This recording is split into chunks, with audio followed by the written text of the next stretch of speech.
Champions trophy. সোজা ভাষায় ক্রিকেটের 22 গজে চ্যাম্পিয়নদের লড়াই। রথী মহারথী পাকিস্তানে এসে হাজির, কারো কোনো আপত্তি নাই। কিন্তু মামার বাড়ির আবদার আগে থেকে জানিয়ে রেখেছিল ভারত, ওরা যাবে না পাকিস্তানে। সময় গড়ানোর সাথে সাথে সেই আবদার হয়ে ওঠে দাবি, আর তারপর হয় সিদ্ধান্ত। আইসিসি তো ভারতের আপন মামা বাড়ি, তাই শেষমেশ রাখা হয় আবদার। হাইব্রিড মডেলেই শুরু হয় চ্যাম্পিয়ন্স ট্রফি। মহসিন নাকভির পাকিস্তান ক্রিকেট বোর্ড শুরুতে নানা হুমকি ধামকি দিলেও শেষমেশ মেনে নিতে হয় প্রতিবেশীদের আবদার। ভারত তাদের সব ম্যাচ খেলছে দুবাইয়ে, ট্রাভেল হ্যাসেল নেই, বাকিদের তুলনায় নেই কন্ডিশন ম্যানেজমেন্টের ঝক্কিও। এমনকি আয়োজক দেশ হয়েও সুপার রাইভালের বিপক্ষে অ্যাওয়ে ম্যাচ খেলতে হয়েছে পাকিস্তানকে। এবার তারা হেরেছে।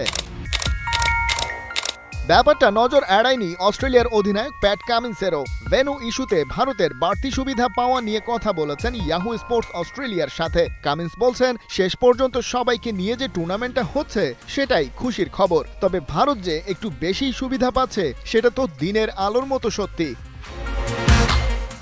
বাড়তি সুবিধা পাওয়া ভারতের বিপক্ষে দুবাইয়ে গিয়ে আসরের গ্রুপ পর্বের সবচেয়ে হাই ভোল্টেজ ম্যাচটা খেলতে হয়েছে পাকিস্তানকে। সেখান থেকে হেরেই বাড়ি ফিরেছে বাবর রিজওয়ান বাহিনী। আর এই ঘটনা পাকিস্তান দলের মধ্যে নতুন করে জাগিয়ে তুলেছে অস্থিরতার আগুন। পিসিবি খেপে গিয়ে এখন ভাবছে পুরো কোচিং প্যানেলকে ছেঁটে ফেলার কথা।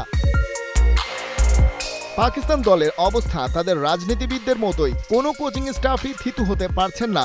সীমিত ওভার ফরম্যাটে দলের দায়িত্ব গ্যারি কার্স্টেনকে ছেড়ে দেওয়ার পর অন্তর্বর্তীকালীন কোচ হন আকিব জাভেদ। কার্স্টেনকে করা হয় লাল বলের কোচ, কারণ ততদিনে জেসন গিলস্পি তার পদ ছেড়ে দিয়েছিলেন। আর এবার আকিব জাভেদও হারাতে চলেছেন তার চাকরিটা।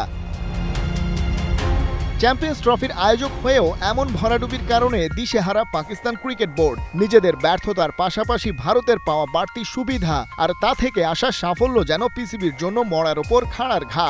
ক্যাপ্টেন থেকে কোচ কিংবা নির্বাচক প্যানেল, এমনকি বোর্ড কর্তাদের বদলে ফেলেও কি এই পরিস্থিতি থেকে বেরিয়ে আসতে পারবে দলটা?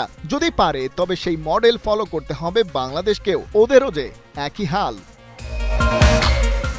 খালিদ জামিল, ৭১।